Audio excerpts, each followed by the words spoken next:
Հարգելի գործընկերներ, կոռուպցիայի կանխարգելման հարցում կարծում եմ չկա երկմտանք,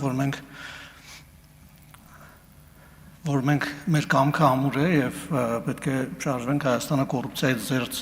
պահելու եւ ել ավելի այս ինստիտուտները զարգացնելու ուղղությամբ։ Ես ընդհանրապես մոտեցա ամբիոնին, որպեսզի իմ մտահոգությունը հայտնեմ առայն, որ մենք բավարար չափով ուժեղ տեխնացուներ չենք ունենում ամեն անգամ, երբ որ հայտարարում ենք մրցույթի մասին, իհարկե հանձնաժողովը ֆիլտրում է եւ իր գործը բարձր մակարդակով կատարում է եւ մեզ է ներկայացնում կոռուպցիայի կանխարգելման հանձնաժողովի անդամի լավ տեխնացուներ, բայց մեծ հաշվով լավ ասած ես չեմ ցանկանում մասնագիտական որակումներ տալ, ընդհանրապես ուզում եմ ասել, որ բայց այդ տեխնացուները համապատասխան չեն լինում կոռուպցիայի կանխարգելման հանձնաժողովի անդամ լինելուն եւ մենք ստիպված ենք լինում ամեն անգամ դեմ քվեարկել եւ այդ տեղը թափուր է մնում։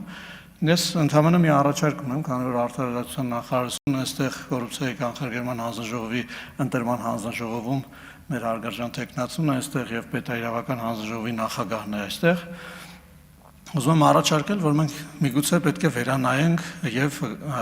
ավելի գայթակղիչ սարքենք այն բոլոր պարամետրերը հանձնաժողովի անդամի, որը հիմա կա օրենքում, այսինքն մենք պետք է նաեւ հաշվի առնենք, որ պետաիրավական ոլորտում գրեթե բոլոր հատվածներում մենք աշխատավարձի կտրուկ վերանայումներ ենք արել եւ ճիշտ ենք արել դատաիրավական համակարգի,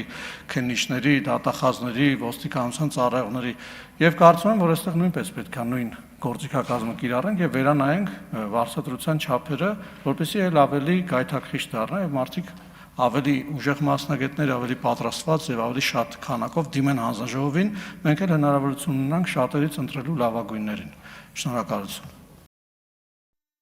Հավանիչ տեսանյութը եւ բաժանորդագրվիչ նորությունները բաց չթողնելու համար։